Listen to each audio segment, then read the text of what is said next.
Hi guys, good evening, welcome back to my channel. আমি মৌসুমি। আমার নতুন একটা ব্লগে তোমাদের অনেক অনেক স্বাগত। আজ হচ্ছে রথযাত্রা। জানি ভিডিওটা দিতে অনেক লেট হয়ে গেছে, কিন্তু কি করব বলো, তোমাদেরকে তো বলেছি আমি অসুস্থ ছিলাম, ভীষণই অসুস্থ ছিলাম। আমার জ্বর হয়েছিল, এমনকি আরভিও অসুস্থ হয়ে পড়েছিল, ওরও জ্বর হয়ে গিয়েছিল জানো। তো দুজনেই খুব অসুস্থ ছিলাম বলে ভিডিওটা শেয়ার করতে পারিনি তোমাদের সাথে, কিন্তু এখন শরীরটা অনেকটা সুস্থ আছে, তাই ভাবলাম যে ভিডিওটা এখন শেয়ার করি। তো আমরা যাচ্ছি রথযাত্রাতে। সামনেই, বেশি দূরে না, অনেক দূরে দূরে অনেক বড় বড় রথযাত্রা মানে রথের মেলা হচ্ছিল, কিন্তু আমরা সামনে গিয়েছি কারণ শরীরটাও সেরকম ভালো ছিল না।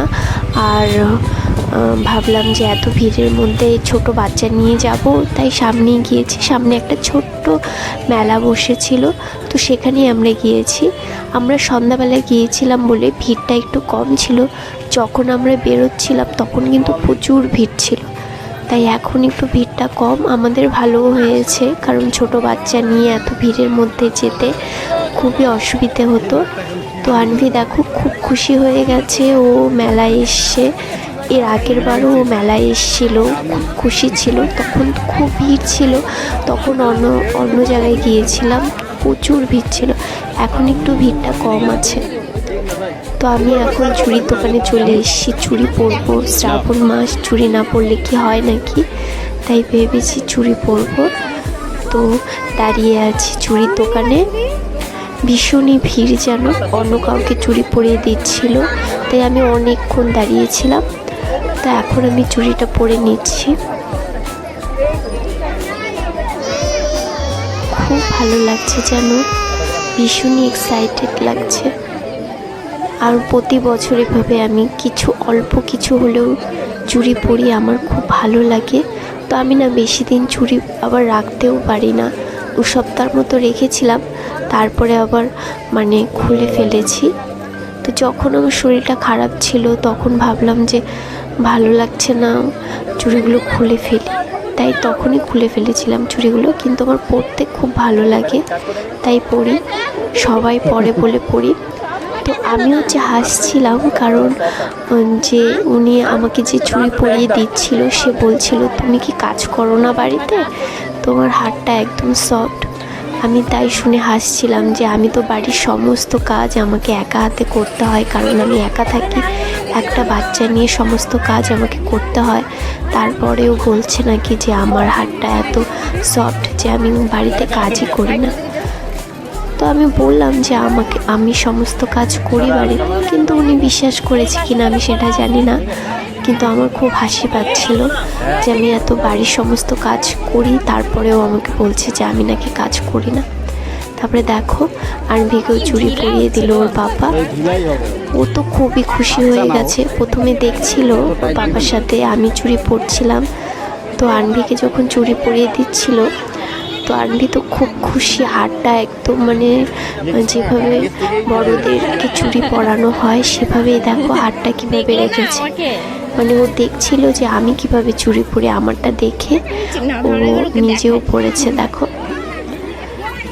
কত ভালো লাগছে। আর চুড়ি পরে ও ফার্স্ট হাতে এইভাবে চুড়ি পরেছে। ও তো বারবার চুড়ির দিকেই তাকিয়েছিল জানো।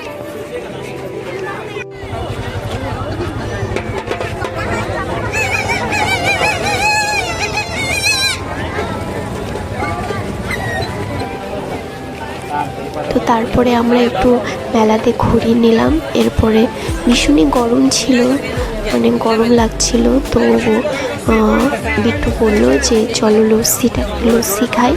তো আমি বললাম ঠিক আছে চলো খাই। আর দেখো আনভিকে দেখো, ওর খুব ভালো লেগেছে লস্যিটা খেতে। ও খাচ্ছে কীভাবে, ওর এত ভালো লেগেছে আমি কি বলবো।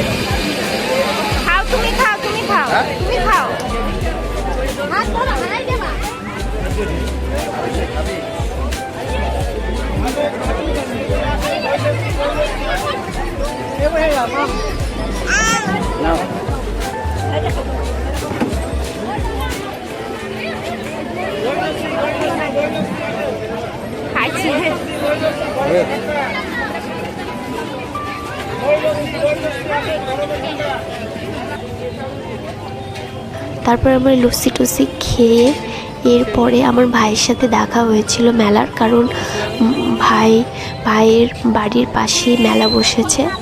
তো ভাই একটা বন্ধুর দোকানের সামনে দাঁড়িয়েছিল। তো ওখানে আমি ভাইকে বললাম কি তুই যখন দাঁড়িয়ে আছিস তাহলে আনভিকে রাখ, ও আমরা একটু ঘুরে আসি। তো আনভিকে নিয়ে এই ভিড়ের মধ্যে যাওয়া আসা করা ভীষণই অসুবিধা হচ্ছিল। তো ভাই বললো যে দে তাহলে তোরা ঘুরে আয়। তো ভাইকে কোলে রেখে তারপরে আমরা এই চপের দোকানে চলে আসলাম। চপের দোকানে এই চিকেন পকোড়াটা আমরা নিয়েছি, ভীষণই টেস্ট ছিল জানো চিকেন পকোড়াটা। দেখো পকোড়াগুলো কীভাবে ভেজেছে, তো খুব ভালো লাগছিল। আর ভীষণই গরম ছিল যেন, খেতে খুব অসুবিধা হচ্ছিল আমার। আমি তো মানে অনেক টাইম লেগেছে আমার খেতে।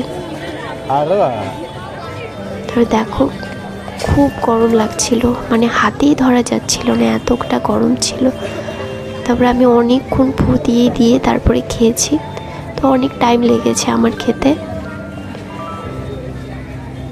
খুব ভালো লাগছিল, খুব মজা লাগছিল খেতে। আর পকোড়াগুলোর টেস্টটাও অন্যরকম ছিল। জানি না এই রেসিপিটাকে অন্য কিছু বলা যায়, কিন্তু আমি তো পকোড়াই ভাবছিলাম, তাই আমি পকোড়াই বললাম। তোমরা যদি জানো যে এই রেসিপিটা কি, মানে চিকেনের এই রেসিপিটা কি, তোমরা অবশ্যই জানাবে আমাকে। তো তারপরে আমরা ওই পকোড়াটা খেয়ে নিলাম। এরপরে বিট্টু খেয়েছে হচ্ছে মাটন চপ। খাওয়া দাওয়া করে তারপরে ভাইয়ের কাছ থেকে আনভিকে নিয়ে আবার চলে আসলাম মেলাতে, মানে মেলার মাঝখানে চলে আসলাম। এরপরে আনভি গাড়ি দেখেছে, তো আনভি বায়না করছিল যে আমাকে মানে গাড়িতে উঠবে বলে বায়না করছিল। তো ওকে গাড়িতে চড়ালাম, মতো ভীষণ খুশি হয়েছে। দেখো কতটা খুশি হয়েছে, আর চুড়িগুলো ঝনঝন করে বাজছিল বলে আরও বেশি খুশি। দেখো কত মজা পেয়েছে, ও তো গাড়ির থেকে নামবেই না, এত খুশি হয়েছে, ভীষণই হয়েছে। আর ভয়ও পাচ্ছিল না জানো, এত ছোট বয়সে ও একা একা চড়ে আছে, সেটাই অনেক। অনেক বাচ্চারা দেখো কতটা ভয় পাচ্ছে, কিন্তু আনভি দেখো একদমই ভয় পাচ্ছে না, ও ভীষণই খুশি। তো গাড়ি থেকে নামবেই না, অনেকক্ষণ চড়েছিল জানো গাড়িতে। আর যারা গাড়ি মানে যারা এটা চালাচ্ছিল তারা ওকে নামাচ্ছিল না, কারণ ও এতটা খুশি ছিল যে ভয়ও পাচ্ছিল না, তাই নামাচ্ছিল না। পরে আমরা ওকে নিচে থেকে নামিয়ে নিয়ে এসেছি। অনেকক্ষণ চড়েছে, তাও নাই করে 15-20 মিনিট ও ওখানেই চড়েছে। তারপরে আমরা মেলায় আরেকটু ঘুরে নিলাম। এরপরে আমরা নিচে হচ্ছে লটকা। আর দেখো আনভিকে নিচে নামিয়ে দিয়েছি, ও কীভাবে পাপার পাশে দাঁড়িয়ে আছে। তো লটকাগুলো নিয়েছি ঠিকই, লটকাগুলো এমনি ভালো ছিল, বড় ছিল লটকাগুলো, কিন্তু যেন একটু টক ছিল। তো আমরা যখন নিয়েছি লটকা তখনই আমরা একটা করে ওখানে দাঁড়িয়ে খেয়েছিলাম, ভীষণ টক লাগছিল। তো আমরা দোকানওয়ালা ওই দাদাটাকে বলেছিলাম যে মানে লটকাগুলো একটু টক বেশি। তো উনি বললো যে লটকা টকই হয়, কিন্তু এর আগের বার যে নিয়ে এসেছিলো বিট্টু লটকা, সেই লটকাগুলো কিন্তু টেস্ট ছিল খেতে, মানে মিষ্টি, হালকা মিষ্টি ছিল, এটা ভীষণই টক। তবুও খেয়েছি, কি করব, লটকাটা তো টকই হয় তাই না। এরপরে আমরা চলে আসলাম হচ্ছে আরেকটা মন্দিরের পাশে। তো ওই মেলাতে না মানে মন্দিরটা অনেকটা ভেতরে ছিল, তাই আমরা যেতে পারিনি, খুব ভিড় ছিল, তাই আমরা এখানে চলে আসলাম এই মন্দিরের পাশে। তো এই মন্দিরে সেরকম ভিড় নেই, একদম মানে ফাঁকা। তো এখানে একটু পুজো দিয়ে নিয়েছি। তানভিও এখানে একটু দাঁড়িয়েছিল, ওরও ভালো লেগেছে, একদম ফাঁকা ছিল, মেলা বসেছে কিন্তু ফাঁকা।